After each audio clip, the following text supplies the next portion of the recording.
সাহেব, আজকে আমরা বাংলাদেশের বর্তমান পরিস্থিতি সম্পর্কে আপনারা সকলেই জানেন। দিবালোকের নিয়ায় আদালত পাড়ায় একজন আইনজীবীকে হত্যা করা হয়েছে। এরপরে এই দেশে গোলা পানিতে মাছ শিকার করে পরাজিত শক্তি আবার এই দেশে ইন করতে চাচ্ছে, দেশটাকে অস্থিতিশীল করতে চাচ্ছে, অকার্যকর রাষ্ট্র পরিণত করতে চাচ্ছে। অন্তর্বর্তীকালীন সরকার যাতে রাষ্ট্র পরিচালনা করতে ব্যর্থ হয় সেই ব্যবস্থা করতে চাচ্ছে। এই পরাজিত শক্তির বিরুদ্ধে আমরা সবাই ঐক্যবদ্ধ থাকব। দলমত নির্বিশেষে আমরা সেই কথাটা সেখানে বলেছি।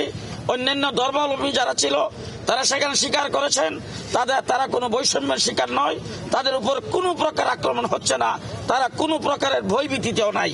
আমাদের পক্ষ থেকে আমাদের মহাসচিব হযরত মাওলানা সাজদুর রহমান সাহেব এখন আপনাদের সামনে কথা বলবেন।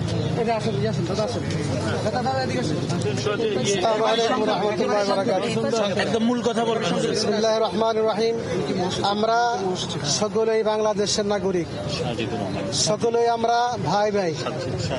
কোরআনের আলোকে প্রমাণ যে সমস্ত মানব জাতি আদম সন্তান, এই হিসাবে আমরা ভাই ভাই। এই হিসাবে সাম্প্রদায়িক সম্প্রীতি বজায় রাখা প্রত্যেক নাগরিকের জন্য কর্তব্য আমরা বিশ্বাস করি।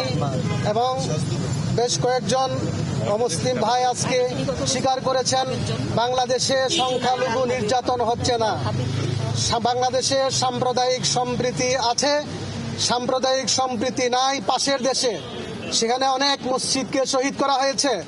আমাদের বাংলাদেশে একজন মুসলিমকে অমুসলিম কর্তৃক নির্মমভাবে প্রকাশ্যে দিবালোকে হত্যা করার পরে বাংলাদেশ শান্ত, কোনো দাঙ্গা হয় নাই, কোনো অঘটন ঘটে নাই।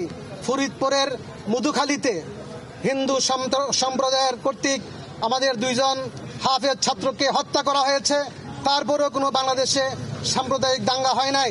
আমরা এটা পুরো বিশ্বাস করি। আমরা যে কোনো সময় আশঙ্কা বোধ করি, আমরা অমুসলিম ভাইদেরকে পাহারা দেই, তাদের মন্দিরকে পাহারা দেই।